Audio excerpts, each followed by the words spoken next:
Let me show you how to use the MDF protector. First, install the module onto the back mount frame.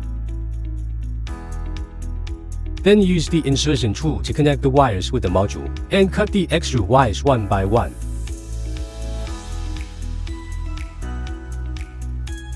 By the way, the housing of the protector is flame retardant, high temperature resistance, and aging resistance. Moreover, it is one-pair modular design protector, also called Mini PEI.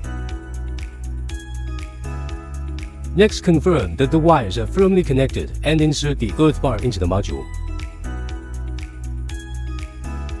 Finally, install the MDF protector onto the module.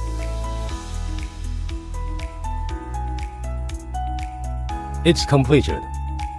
Thanks for your time. The Apple, your partner in growth.